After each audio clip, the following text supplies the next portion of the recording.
2 Samuel, capítulo 12, versículo 13, diz assim: Então Davi disse a Natã: Pequei contra o Senhor. E Natã respondeu: O Senhor perdoou o seu pecado. Você não morrerá. Entretanto, uma vez que você insultou o Senhor, o menino morrerá. Depois que Natã foi para casa, o Senhor fez adoecer o filho que a mulher de Urias dera a Davi. E Davi implorou a Deus em favor da criança. Ele jejuou e, entrando em casa, passou a noite deitado no chão. Os oficiais do palácio tentaram fazê-lo levantar-se do chão, mas ele não quis e recusou comer. 7 dias depois, a criança morreu.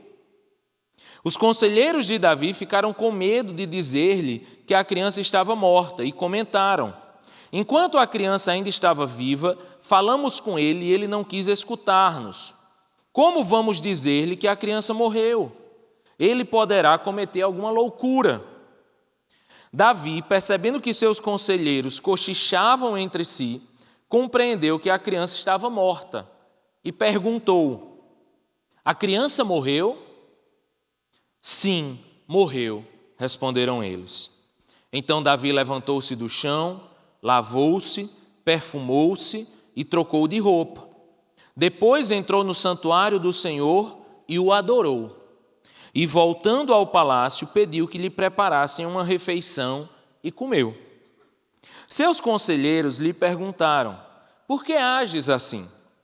Enquanto a criança estava viva, jejuaste e choraste. Mas, agora que a criança está morta, te levantas e comes. Ele respondeu: Enquanto a criança ainda estava viva, jejuei e chorei. Eu pensava: quem sabe, talvez o Senhor tenha misericórdia de mim e deixe a criança viver. Mas agora que ela morreu, por que deveria jejuar? Poderia eu trazê-la de volta à vida? Eu irei até ela, mas ela não voltará para mim. Vou repetir. Eu irei até ela, mas ela não voltará para mim. Vamos orar?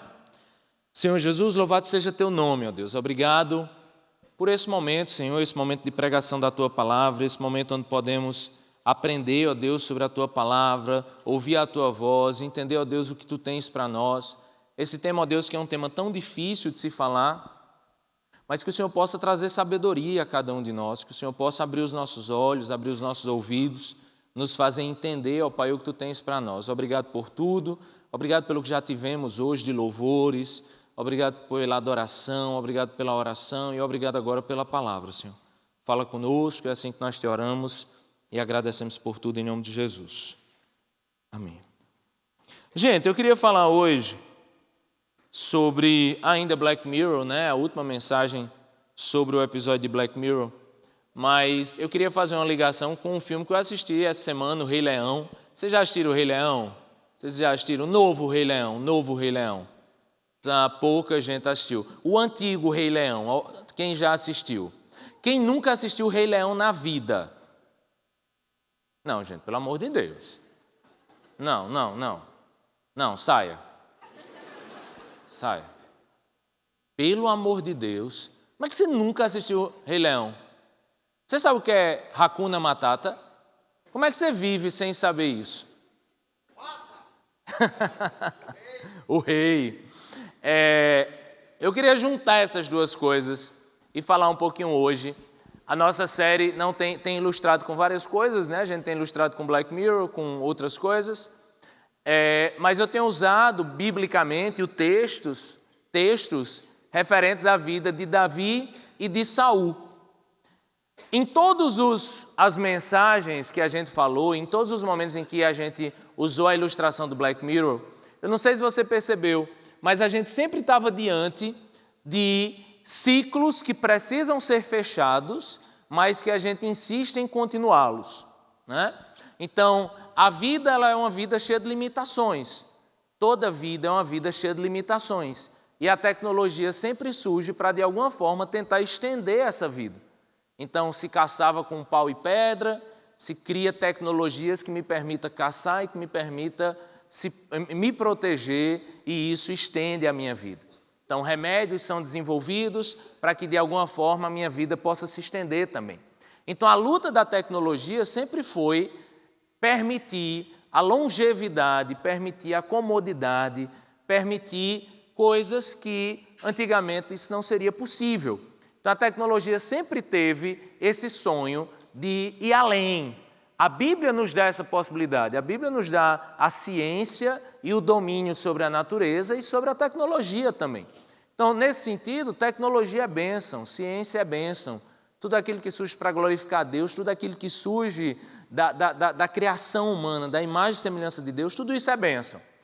Só que em todos esses momentos a gente vê a tecnologia servindo a esses propósitos, mas a tecnologia encontrando limites. Então, no primeiro episódio, que a gente via a menina lá nos likes, que foi o fim dos likes, ela vivia o ciclo interminável de conseguir mais likes e conseguir ser mais amada, até o momento que ela percebe que a tecnologia em nada vai permitir fazê-la chegar onde ela queria chegar. No episódio da semana passada, que a gente já falou mais intensamente sobre ciclos, a gente viu o ciclo de um episódio onde a pessoa era punida dia após dia, e ela vivia presa num ciclo de justiça, que era uma injustiça, ou essa não é a discussão, mas ela vivia em um ciclo interminável que só se fechava a partir do perdão. Hoje a gente estuda uma outra coisa que encerra ciclos, e isso é a morte.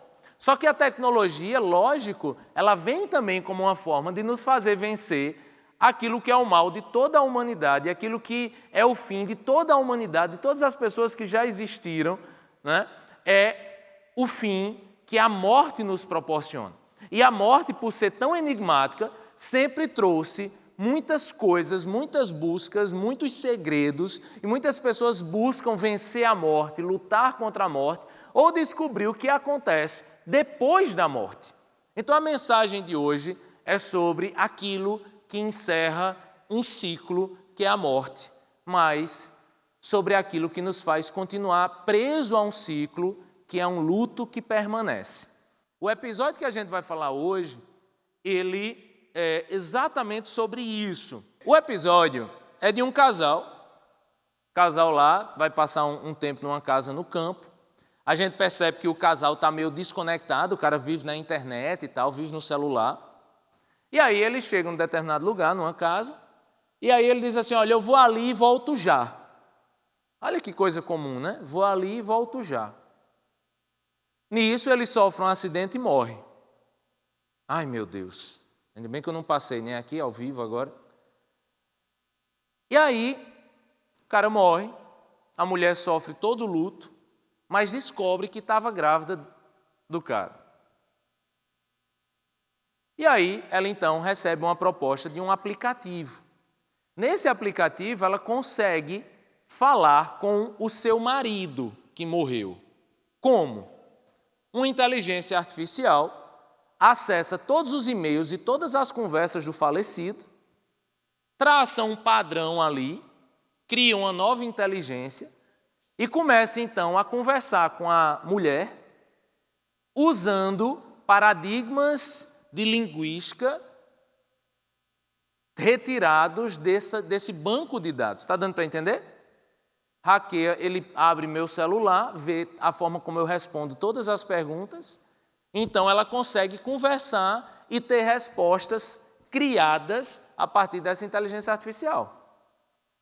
Então eu não lembro mais, mas tipo, imagina, você falava com seu viúvo namorado, viúvo noivo, ou seu viúvo marido mesmo.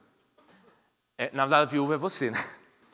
Você é viúva e falava com seu marido, oi, chuchuzinho. E ele respondia, oi, chuchuzinha. E aí a inteligência artificial absorve isso.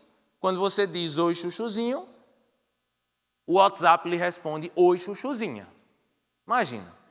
E isso ela começa a ter um relacionamento com seu falecido marido através da tecnologia. Até que tem um momento que diz assim, olha, tem uma compra nova aqui no aplicativo.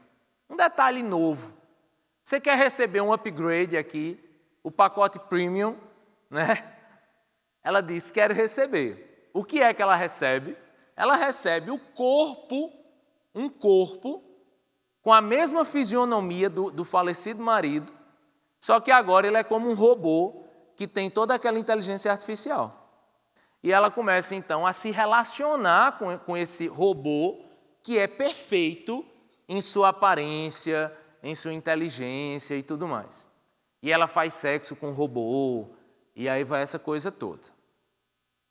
Só que com o tempo ela percebe que aquilo não era o marido dela. Aquele não é o pai da filha dela. Aquilo era um robô totalmente limitado, apesar de ultra avançado, ainda muito limitado. Era um robô que obedecia todas as ordens dela, que não tinha vontade própria. Então era um boneco realmente. O mais trágico do episódio é que no fim, ela chega ao ponto de levar esse robô para cima de um penhasco, para empurrá-lo, para acabar de vez isso, para encerrar de vez isso. E você até acha que ela fez. Só que aí passa um tempo, ela está com a criança, a filha já grande, é aniversário da filha, ela sobe no sótão, a filha diz, eu posso ver papai? Ela diz, pode ver papai. Anos depois, o robô ainda está trancado no sótão da casa e a filha pode ir lá ver a cada ano. Isso é uma história, gente, extremamente interessante, né? Você que está aí impactado ou você que achou um lixo a história, mas é extremamente interessante como, de alguma forma, a tecnologia vai nos fazer tentar vencer a morte ou talvez a saudade. Antigamente, quando uma pessoa falecia, muito pouco se deixava dela. Hoje, eu não sei se você fica impactado com isso, mas eu fico muito impactado quando eu vejo Facebook ou Instagram de pessoas mortas. Você consegue ali ver inúmeras postagens. Eu não sei se você já teve a experiência de ver, por exemplo, a última postagem de uma pessoa. A pessoa posta algo, minutos depois ela falece. E ela deixa ali, entre aspas e com todo respeito, ela deixa ali um cemitério virtual, né? Você consegue então ver memórias, você consegue então ver vídeos. Imagina, você pode daqui a 50 anos ver vídeos e vídeos do seu pai, do seu avô, isso tudo guardado. Então, a tecnologia realmente nos permite reter muito mais das pessoas, mesmo quando essas pessoas se vão. A grande questão não é o que a tecnologia pode fazer, porque, de certa forma, que coisa boa, né? Que coisa boa, ao invés de ter fotos rasgadas de pessoas falecidas, eu tenho, por exemplo, uma foto do meu avô e minha avó. Uma foto. Tudo o que eu sei deles se resume a uma foto. Eu era muito criança quando eles morreram. A única coisa que eu tenho é uma foto. Uma única foto. A tecnologia vai nos permitir ter muito mais do que isso. O problema é até onde isso vai prejudicar a nossa forma de não apenas encarar a morte, mas preste atenção, a nossa forma de superar a morte de uma pessoa conhecida. O texto que nós lemos de Davi é a história de Davi, depois que ele se relaciona de forma adúltera com Batseba, que era casada com um soldado do seu exército. Ele se relaciona com ela, ele está stalkeando lá a internet, o Instagram, acha lá uma foto, um stories de Batseba, mulher linda, rapaz, mulher maravilhosa, tomando banho. A Bíblia diz que ela estava tomando banho numa fonte. Ou seja, era um stories bem safadinho. E ele se encanta, puxa a conversa no direct com ela, chama ela, tal, transa com ela, o marido dela está na guerra.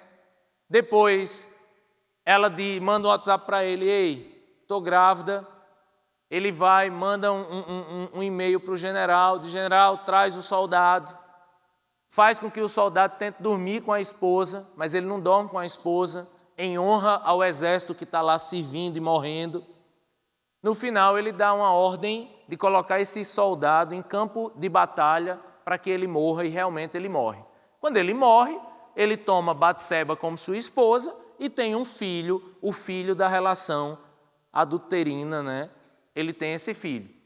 Passa um tempo, ele esconde, tudo deu certo, Só que aí Natan chega e diz, olha, você cometeu pecado.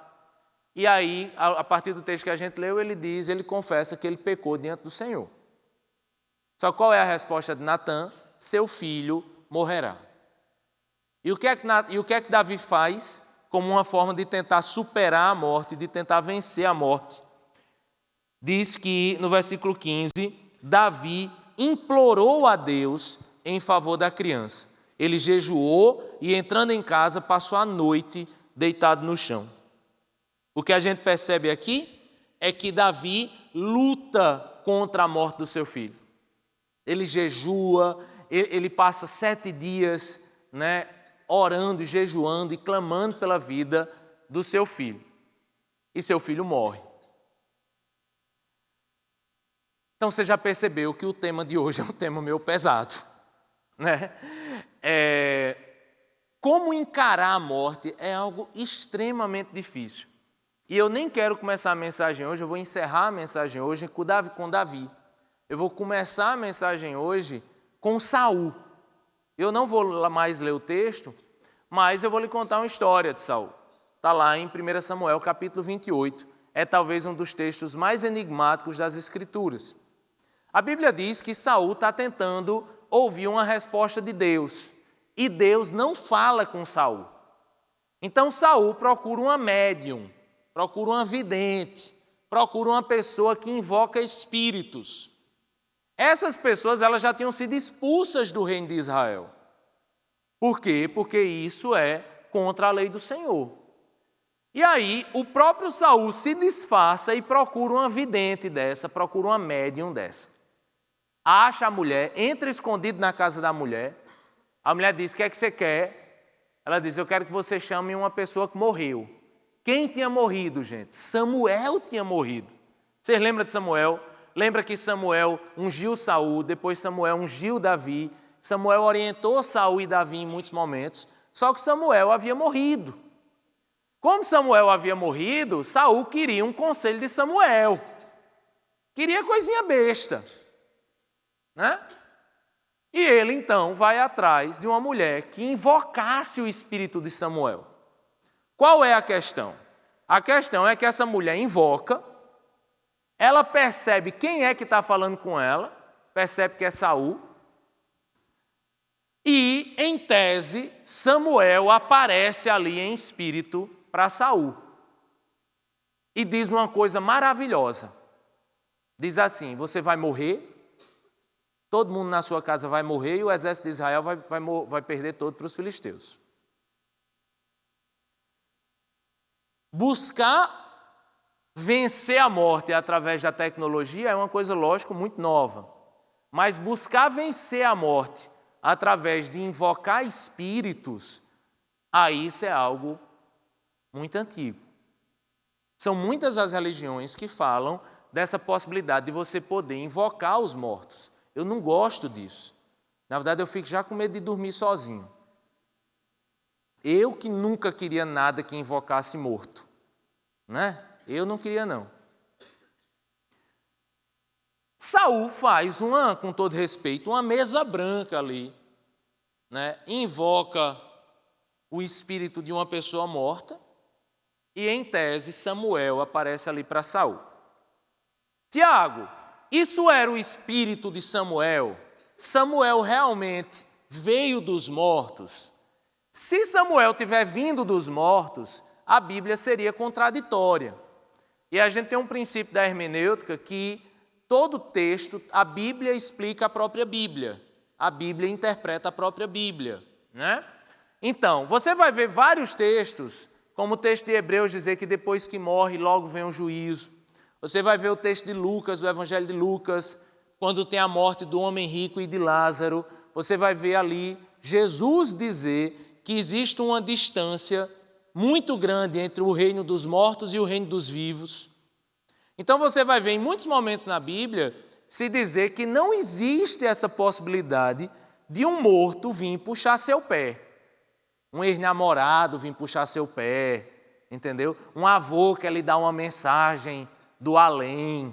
Aí diz, minha filha, acorde, estou aqui para te dizer que eu te amo. exemplo besta, você é o leão que perdeu seu pai, está perdido na vida, e aí você diz, preciso de uma resposta. Vamos ali, que você vai ter uma resposta. Papai? Papai aparece. Mufasa. Né? Você não pode esquecer quem é você. Tudo isso, gente, é muito romântico, né? Mas tudo isso é muito perigoso. A gente sabe que isso é muito comum em várias religiões, em vários lugares, mas a gente vive no Brasil algo muito crescente e algo muito presente na figura do espiritismo. Então, o espiritismo trabalha com premissas parecidas com isso.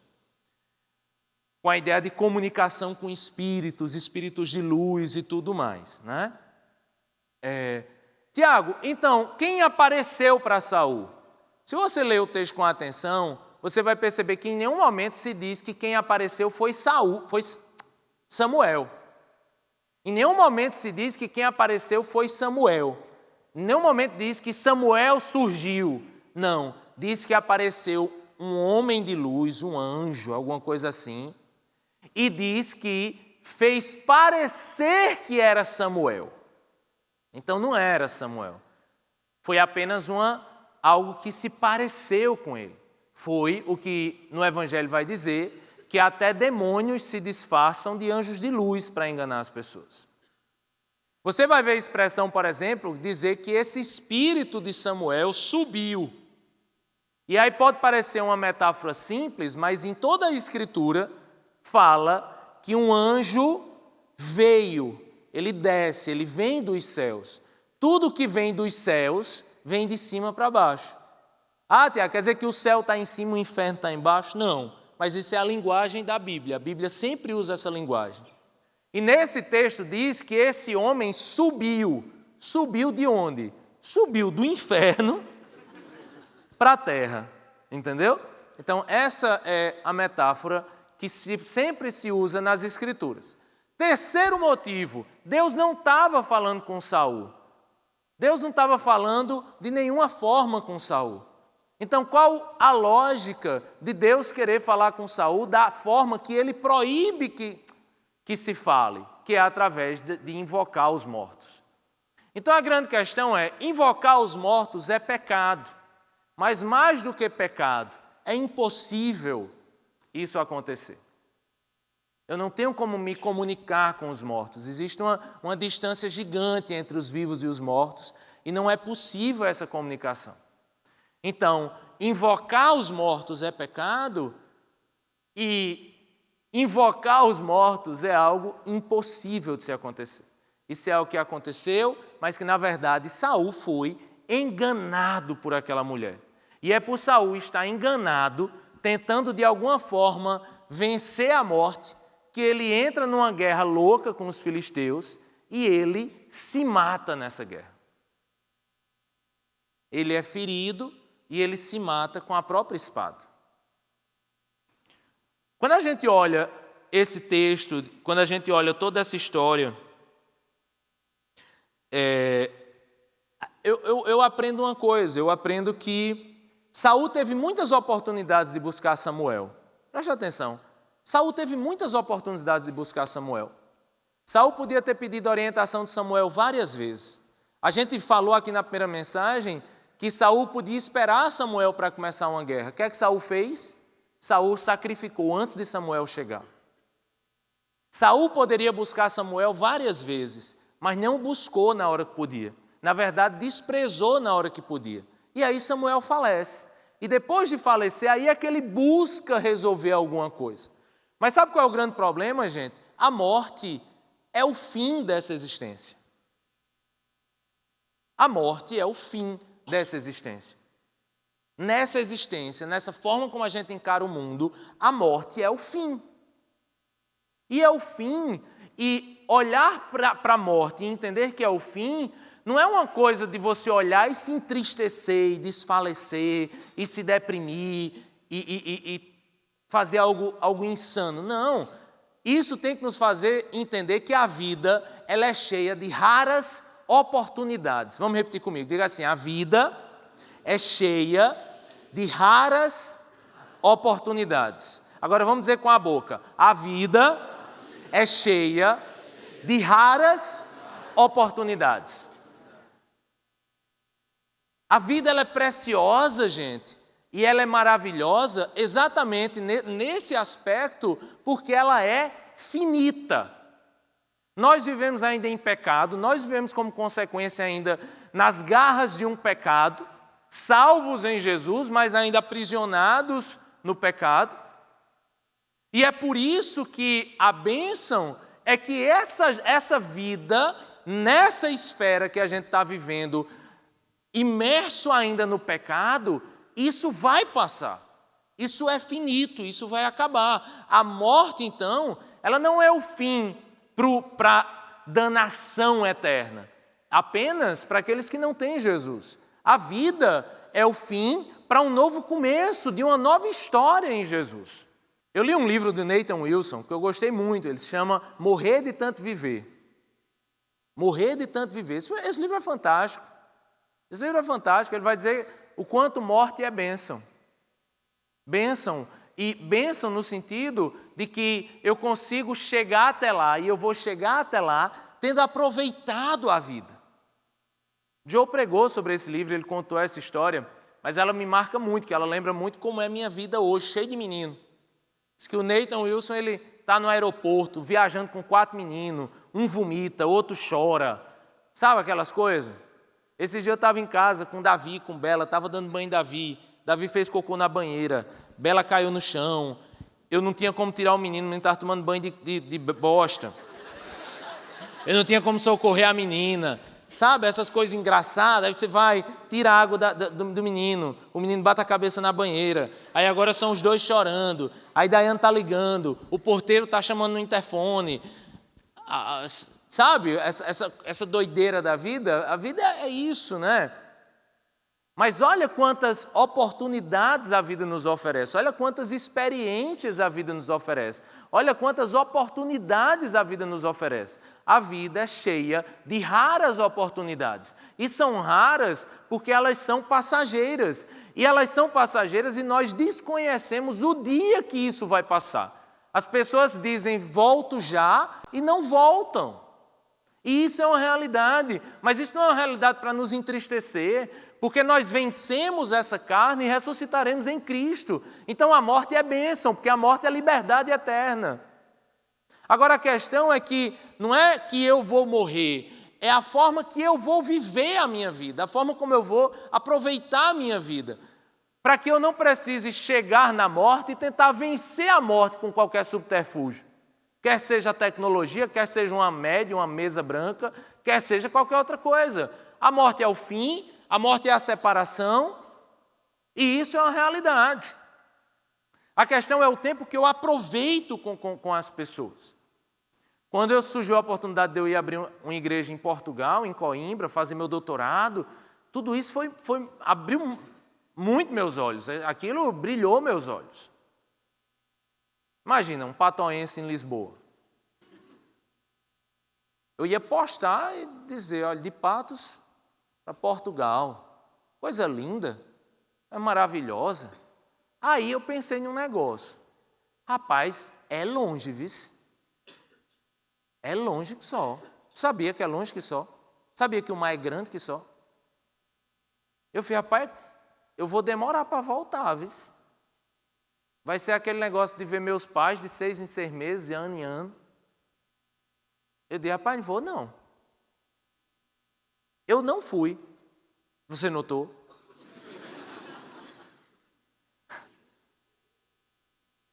Minha esposa doida para ir, ela de Rondônia, mas gente, de Rondônia para Lisboa. Ela doida para ir, eu falei, amor, vou não. A gente vai depois. Depois, outro dia aí. Porque meus pais, eles estão numa idade já avançada. Se eu passar 10 anos lá e eu perder os últimos 10 anos de vida dos meus pais, Depois disso, eu vou ter aí mais 30, 40 anos de vida, sei lá. Mas, e meu sobrinho, que tem 5 anos? Será que eu não vou ver meu sobrinho crescer? Eu não vou ter outra oportunidade de vê-lo crescer. O dia passa, as coisas passam. E lógico, eu não estou dizendo para você tomar todas as decisões da sua vida pensando nisso. Isso foi importante para mim naquele momento. E cada um tem sua vida e tem sua forma de escolher prioridades, enfim. Mas o que eu quero lhe dizer é que na minha cabeça passou o seguinte: eu não vou ter mais oportunidades de viver esses momentos de meus pais na velhice. E é interessante que eu preparei essa pregação e antes de vir para cá minha mãe estava doente. Passou o dia na Unimed e estava indo para o hospital de novo. E eu falei, meu Deus, que eu não preciso viver essa pregação, né? Hoje. Porque ela estava mal. E a minha oração foi, Senhor, abençoa minha mãe, eu vou agora pregar, cuida dela, e eu sei que está cuidando. Mas deixa eu lhe dizer uma coisa, eu já vivi momentos terríveis com minha mãe. Terríveis. Minha mãe, ela tem uma doença, chama toalha em cima da cama.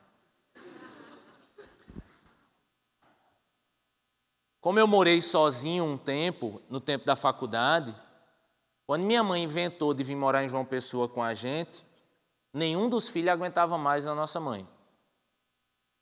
Porque depois que você mora sozinho, você não consegue mais morar com os pais de novo. É muito difícil. Eu não sei se você já viveu essa experiência de morar... Você só precisa morar uma semana sozinho, você nunca mais é a mesma pessoa.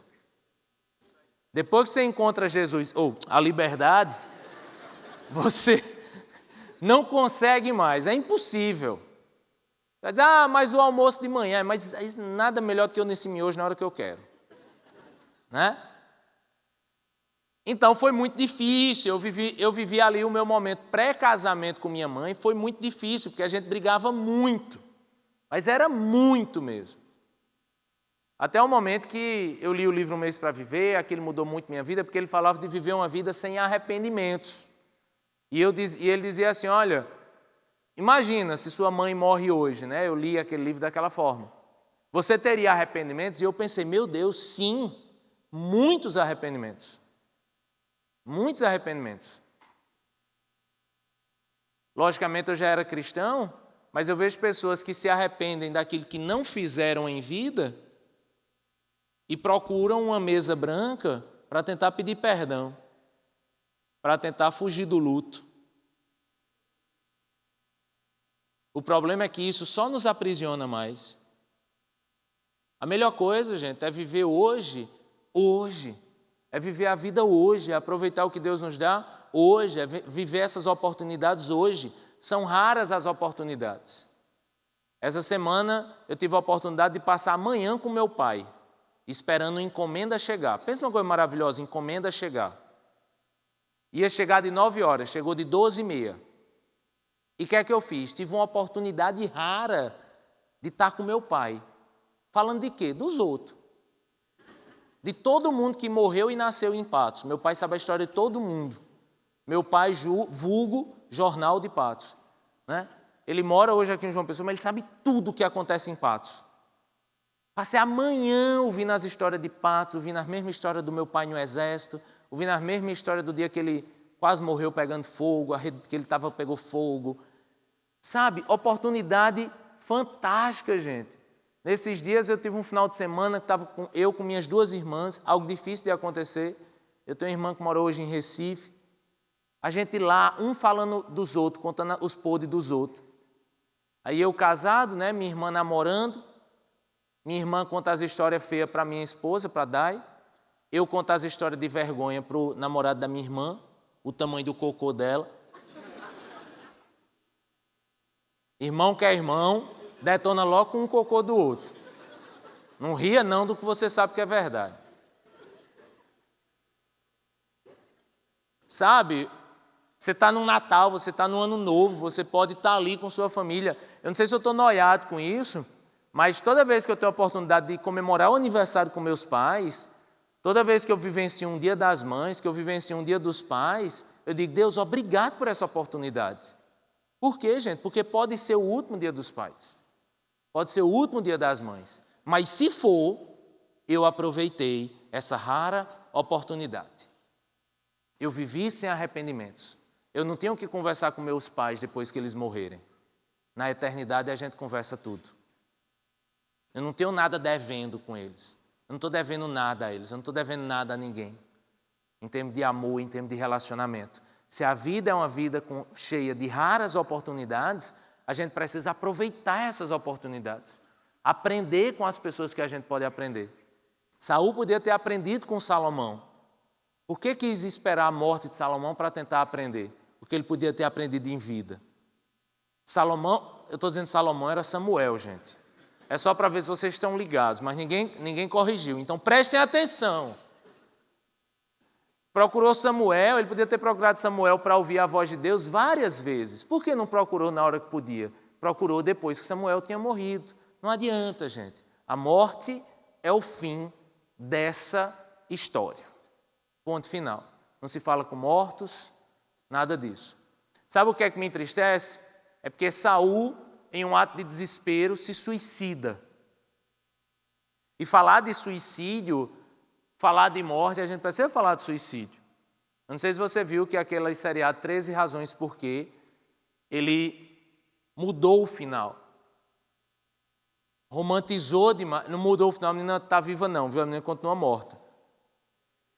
Mas eles mudaram a cena final. E eu achei preocupante isso, porque se reconheceu que o número de suicídios no mundo cresceu. E cresceu principalmente entre jovens e adolescentes. Então vamos falar de um assunto que incomoda todo mundo, vamos falar de suicídio. Você vê Saul desesperado com a vida, desesperado com a falsa voz de Deus. Eu esqueci de lhe dizer a pior coisa sobre o falso Samuel que aparece a Saul. O falso Samuel que aparece para Saul conta somente para Saul meias verdades. O que ele diz a Saul não acontece totalmente. Ou seja, ele mentiu. E como é que Deus iria mentir para alguém? Eu permiti que Samuel viesse e mentisse para alguém. Era mentira. Pessoas se suicidam quando ouvem meias verdades, quando são enganadas por espíritos maus, ou quando são abandonadas pelo seu próximo. Eu nunca tive ideação suicida, eu nunca tive isso na cabeça, graças a Deus. Mas, dia 7 de setembro do ano passado, quando eu tive a minha crise pior, a crise de ansiedade gigante que eu tive de madrugada, e eu corri para o banheiro para tomar banho gelado e tentar, de alguma forma, vencer a crise, eu não tive vontade de tirar a minha vida, graças a Deus. Como eu lhe disse, isso nunca passou na minha mente. Mas, de certa forma, na minha mente veio o seguinte pensamento: eu acho que alguém que se suicida sente o que eu estou sentindo agora. E isso me deu uma compaixão pelas pessoas que sofrem com esse tipo de coisa. Que, de alguma forma, eu percebi que uma pessoa não pode, em sã consciência, pular do 20º andar. Ela está vivendo ali uma dor insuportável, ela está vivendo ali uma angústia insuportável. E ela não quer tirar a vida dela, ela quer simplesmente parar aquela dor, ela quer simplesmente vencer aquela angústia. Quando eu vivi essa angústia, que eu estava mal desse jeito, eu simplesmente fiz assim, ó. Fiz: amor, me ajuda. Eu tenho uma esposa do meu lado para me ajudar. De 4 da manhã eu liguei para um amigo, que ele já conseguiu me ajudar. De 7h30 da manhã eu estava lá, já no consultório de outro amigo. Ele já estava me ajudando. Depois eu já estava à tarde com um psicólogo, que já estava me ajudando. À noite eu me encontrei com o meu pastor, que já estava orando por mim, que a gente já estava conversando e realinhando minha vida. E quando eu olho hoje, que eu consigo estar bem melhor de tudo isso, que eu consegui voltar a pregar e tudo, eu fico dizendo: meu Deus, obrigado, porque eu tive pessoas que me ajudaram a não destruir a minha vida.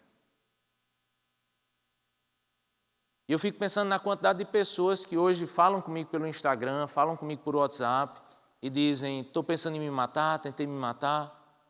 Eu faço: meu Deus, como eu queria ajudar todo mundo, mas eu não posso. Mas nós podemos. Nós podemos chegar para as pessoas e dizer: olha, eu estou aqui para lhe ajudar. Eu estou aqui. Eu tive muita ajuda especializada, mas o que eu mais gosto são as ajudas não especializadas. É o povo que liga para mim e faz assim: pastor, está tudo bem? Eu falo assim: meu irmão, não está muito não. Aí ele dá um conselho assim fantástico, ele diz: mas vai ficar bem, pastor.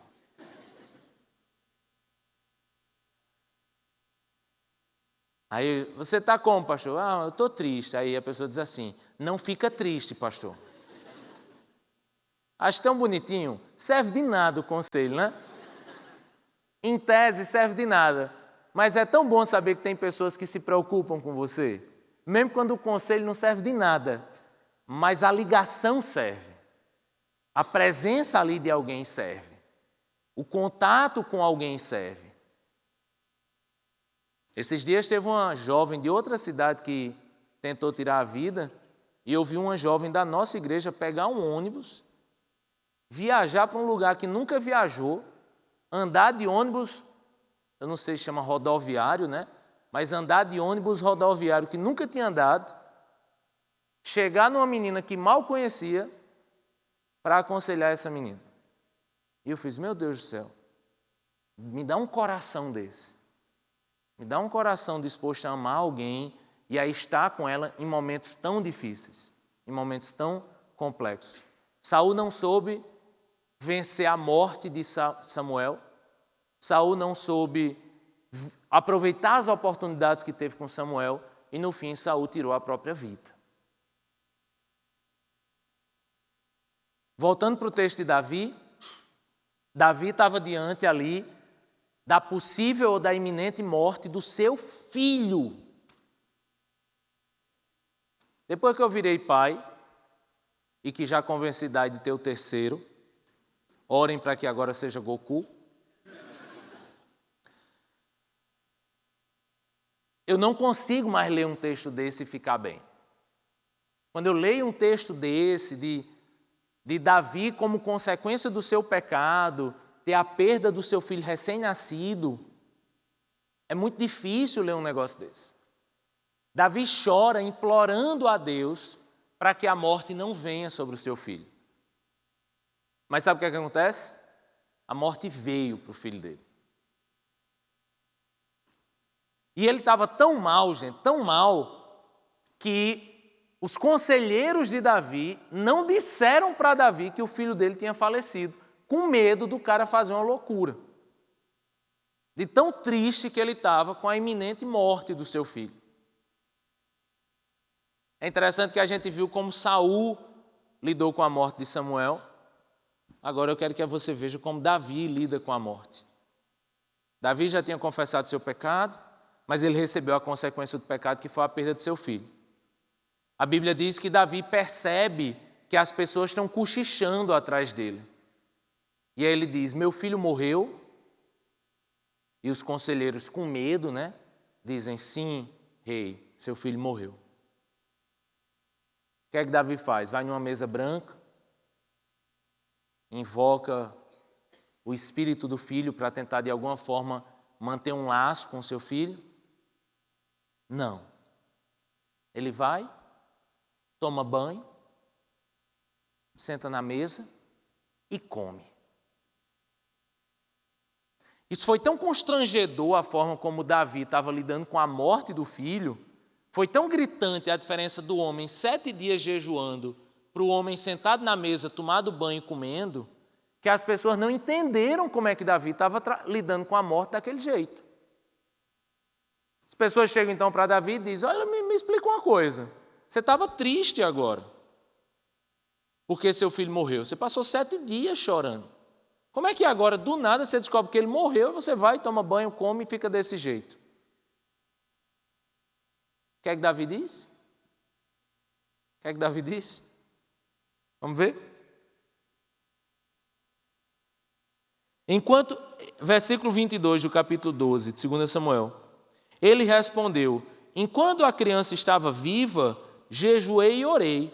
Eu pensava: quem sabe, talvez o Senhor tenha misericórdia de mim e deixe a criança viver. Mas agora que ela morreu, por que deveria jejuar? Poderia eu trazê-la de volta à vida? Não. Não tem como trazer de volta à vida. Infelizmente, o luto, esse senso de que se perdeu, de que se foi embora, de que eu não tenho mais o que fazer, esse senso de impotência diante da morte, que o senso é esse, é um senso de impotência diante da morte, ele é real. O que é que eu poderia fazer? Eu posso trazê-la de volta à vida? Não. E aí você vive o baque da morte. E esse baque da morte, ele é terrível. Quem já perdeu alguém sabe como é o baque da morte. Morreu. Ai, meu Deus, eu não acredito. Jesus. Só que tem uma coisa mais difícil do que a notícia da morte. É a vida que acontece pós-morte. É o luto. O luto, gente, é uma tentativa de manter a pessoa viva. Sabe, aquela tristeza, aquela sensação de você chegar em casa e ver a casa vazia. Você já viu pessoas que o marido falece, mas ela lava as roupas do falecido e passa as roupas do falecido toda semana? Isso é o quê? Isso é uma tentativa de não dar fim. Isso é uma tentativa de não dizer adeus. Isso é uma tentativa de lutar contra a morte. O que mais me incomoda na morte, e que mais me incomodou já em velórios, é que chego no velório, e aí o tempo vai passando, as pessoas estão ali, estão sendo confortadas, já começam os primeiros sorrisos, as pessoas então começam a sair do velório e já começam a falar de outras coisas, e a vida continua. E a vida continua pós-morte, para aqueles que não morreram. E é difícil vencer essa morte, porque é difícil vencer o vazio que as pessoas deixam. Imagine o vazio que um marido deixa, o vazio que um filho deixa, o vazio que um pai deixa. Só que a forma de vencer o vazio é entender que não tem volta para a morte. Nessa existência, não tem volta para a morte. O que se tem é saudade. O que se tem é saudade.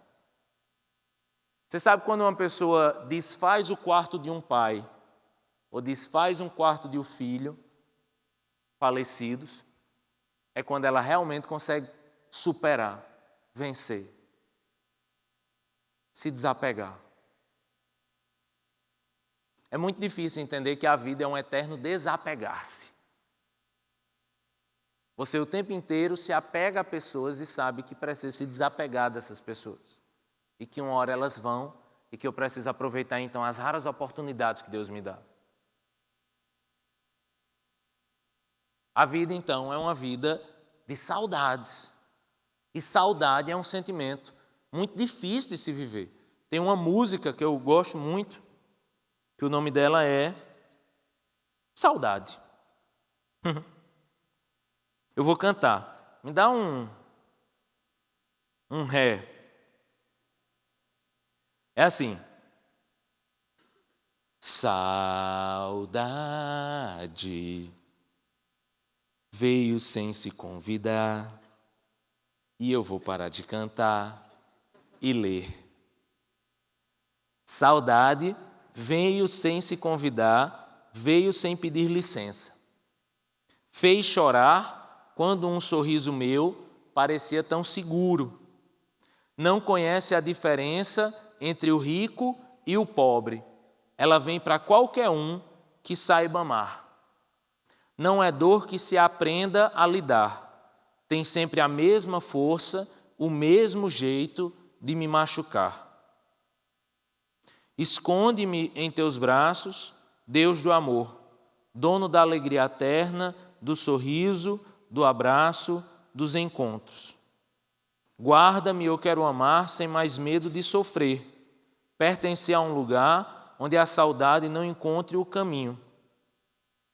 E ele diz: aprendi a amar o meu irmão e me acostumei com a companhia. E assim, nossa vida é mais feliz se está perto quem se ama. Mas o que ninguém ensina, nem no livro, nem na escola, é lidar com a dor de ver alguém partir. E eu peço a Deus alguma ajuda, me ensina. E Ele me diz, meu filho, eu também sofro, mas isso terá um fim. E aí tem refrão e outras partes.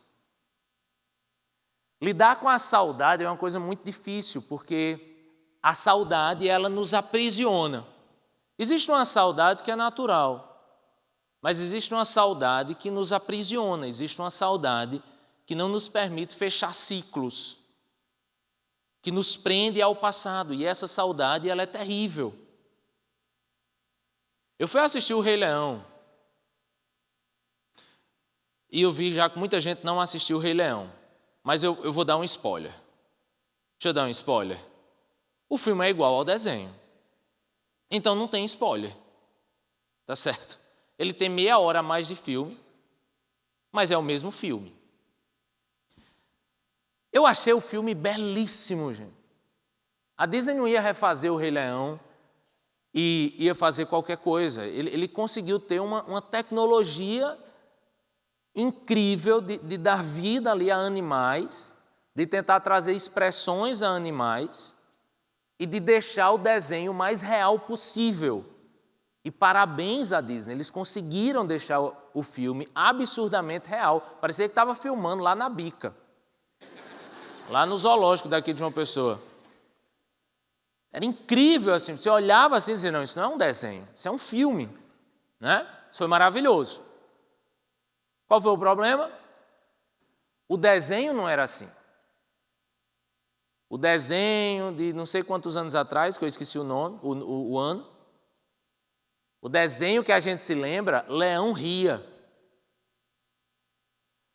O tio lá do Simba, ele era verde, sei lá, ele era um negócio preto, a juba preta, era um vilão. Era um vilão. Esse é um leão magro. Leão velho e magro. Timão e Pumba eram legais demais. Pumba é o porco, né? Ou é Timão que é o porco? Pumba é o porco. Pumba era alegre, era gordo. Ele ria, não era? Nesse agora é um porco velho que parece deixar sem comer uma semana. Todo despenteado, feioso demais.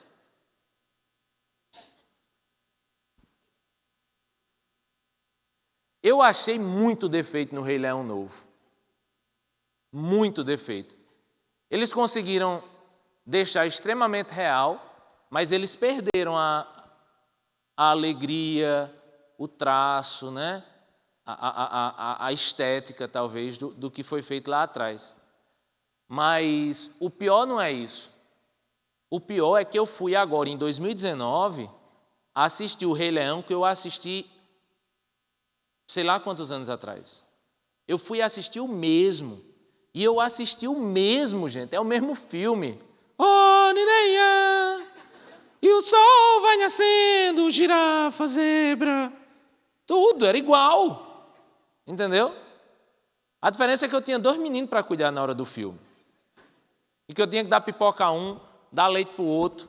E tentar fazer com que nenhum desse o estopor balai para não ir embora do filme. Entendeu? E aí, olha, Bela, olha o leão, não sei o quê.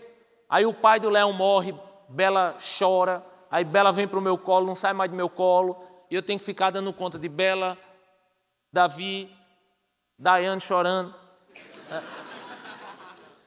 E ainda tem que ter algum olho para ficar vendo o filme. Sabe quando a Bíblia diz? Sabe quando o filósofo diz que quando você volta a banhar-se em um rio, não é mais a mesma pessoa, nem o rio é o mesmo. Essa é uma realidade da vida, gente, que não é a Bíblia que diz, né? Mas isso é uma realidade da vida. É uma realidade incrível da vida. Aquele Rei Leão, ele morreu.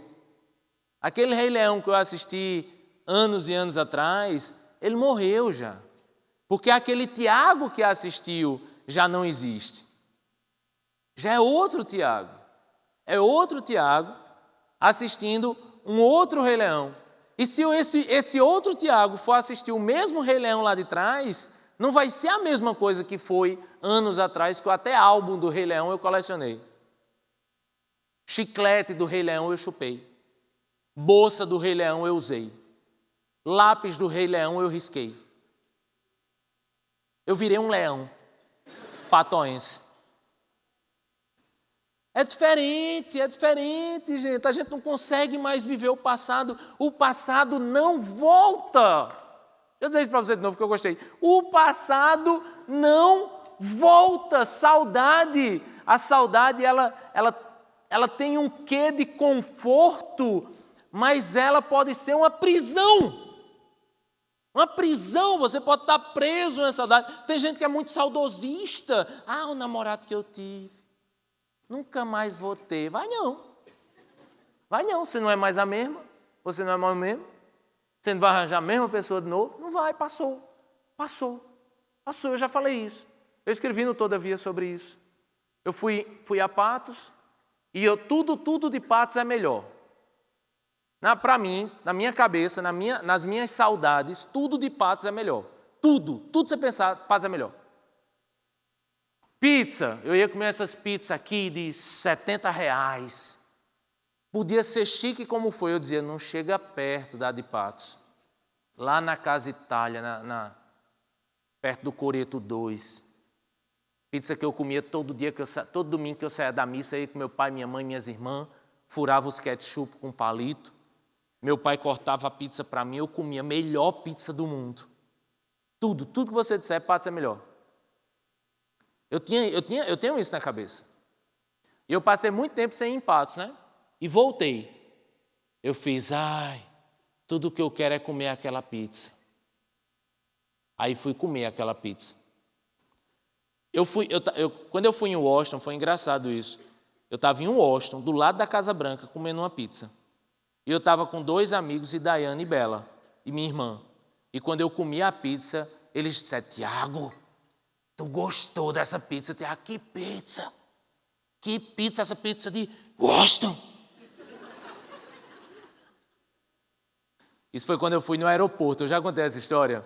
Cheguei no Castro Pinto aqui, toda vez que eu ia no Castro Pinto, era para deixar alguém. Toda vez que eu ia no aeroporto, ou era para deixar alguém, ou era para ir em Recife. Vai para onde? Para Recife. Para São Paulo, né?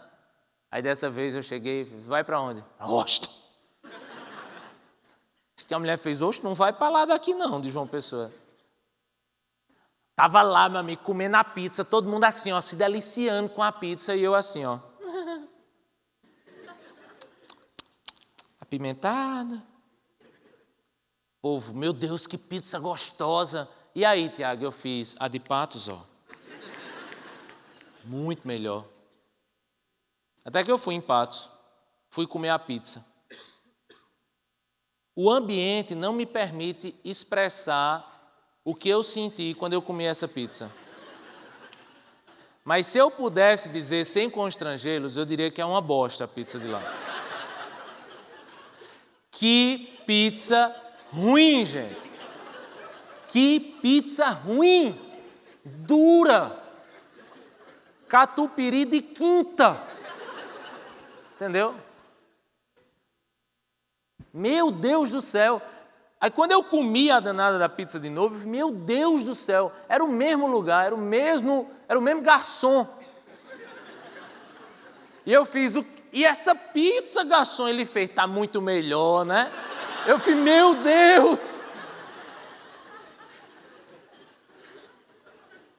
Olha que coisa, gente. Mas é porque quando eu ia ali criança, eu não ia comer uma pizza. Eu ia viver uma experiência com minha família. Eu guardei na lembrança e não tinha como não guardar aquilo tudo ali na lembrança. Aquilo tudo foi maravilhoso do que eu vivi. Só que a minha saudade me aprisiona lá atrás e me faz provar pizzas hoje maravilhosas. A vida me oferece hoje coisas maravilhosas, mas eu fico preso em uma coisa irreal do passado. Eu fico preso numa saudade do passado. Lógico, né? Saudade do futuro não existe. Ainda bem que eu tenho eu para me corrigir. antes que vocês me corrijam, não é verdade?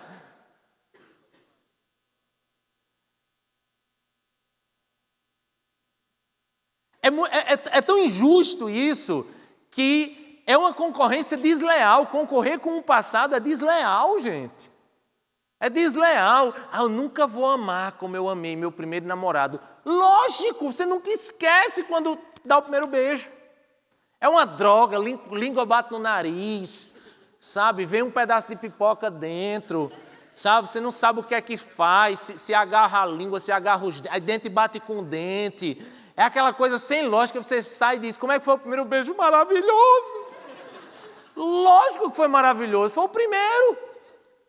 Foi o primeiro. O primeiro. Ninguém concorre com o primeiro. Eu lembro, gente, do meu primeiro beijo. Eu tinha 14 anos. 14 não, acho que tinha mais. Eu lembro dela, a menina lá banguela. Eu lembro dela, a menina foi insignificante na minha vida, não teve valor nenhum para mim. Ela me agarrou e tirou meu primeiro beijo, roubou meu, como é que chama? Meu bebê. Eu fui ali abusado. Eu ainda não era um homem empoderado para dizer não. Mas a menina é insignificante, eu nem sei o nome dela, sabe? Mas eu lembro, porque eu lembro, gente. A menina tinha boqueira, a menina era feia. Eu não sei nada dela, mas eu lembro por quê? Porque foi o primeiro, bexiga. Primeiro marca. O cara se converte, aí passa 5 anos na igreja, faz saudade. Saudade da minha igrejinha. Eu servia aqui só lá. Eu tinha a presença de Deus, eu orava, Deus respondia. Saudade daquilo que eu vivi. Lógico! Foi sua primeira experiência, foi seu primeiro momento de igreja, sabe? Foi o primeiro, gente. Uma vez eu li um livro muito antigo, que eu li um livro chamado O Discípulo. Eu falei, meu Deus, esse livro mudou minha vida. Que livro maravilhoso. Eu fui ler 10 anos depois. Que livro ruim da bexiga. Livro sem graça da moléstia. Mas 10 anos atrás, quando eu me banhei naquele rio, eu era outra pessoa. Foi legal naquele momento, mas passou. Tem outras coisas melhores hoje a se viver. A grande questão é, a saudade não é um problema quando ela, de certa forma, me faz valorizar coisas importantes que passaram. Mas a saudade ela é um problema quando ela não me faz viver o presente, quando ela não me faz aproveitar o presente que Deus me deu, aproveitar o hoje, aproveitar coisas novas que surgem, coisas novas que aparecem. Ah, minha vida foi igreja pequena, eu tenho saudade, eu não gosto aqui é muito grande. Viva isso, viva algo novo na sua vida, viva algo novo de Deus para você. Lógico que tudo é diferente espiritualmente falando. Você se tornou mais maduro. Você se tornou mais maduro, você se tornou mais maduro na fé. Você tem mais dilemas agora, você tem mais coisas para se preocupar. É lógico que o tempo vai passando e você vai mudando um pouco. Mas deixa eu lhe dizer uma coisa, eu não tenho saudade nenhuma do Tiago de 10 anos atrás. Eu não tenho saudade nenhuma do relacionamento que Tiago tinha com Deus 15 anos atrás. Nenhuma. Eu não posso ter saudade do que eu não vivi com minha mãe, do que eu não vivi com meus pais, do que eu não consegui viver porque decepcionei e tal. Não dá, gente. O Rei Leão morreu, entendeu? Passou. A gente vai com saudosismos ao cinema, assistir o mesmo Rei Leão de anos atrás, e por isso que está todo mundo saindo frustrado. Porque eles nos levaram ao cinema atraídos por um saudosismo, mas nem a Disney conseguiu corresponder à saudade. Porque nem Black Mirror consegue trazer o falecido marido de volta. Porque é tudo uma mentira. Porque o passado se foi e porque a gente só tem o hoje para viver. Mas essa é a luta que nós temos com a saudade. A coisa mais maravilhosa que Davi diz, e a banda pode subir, é que ele diz assim, olha, o que é que adianta eu orar mais? Meu filho já se foi. ele não pode mais vir a mim. Entendeu? Ele não pode mais vir a mim. Mas um dia eu irei a ele. Um dia eu me encontrarei com ele. Um dia tudo fará sentido. Um dia eu o reencontrarei. Ele diz: eu irei até ela, mas ela não voltará para mim. A criança não voltará para mim, mas eu irei até a minha criança. Eu fico pensando, sabe, e lógico, entendendo que são contextos religiosos, mas não tem nada mais difícil do que uma pessoa que vive um luto. E não existe nada mais sombrio do que alguém que oferece falsas esperanças para um enlutado. Venha cá, você vai ouvir a voz da sua criança. Você vai ouvir o seu pai de novo. E ao invés de trabalharmos saudavelmente as emoções dessa pessoa, dizendo: olha, passou. Você perdeu seu pai, você perdeu sua mãe, sabe? Passou.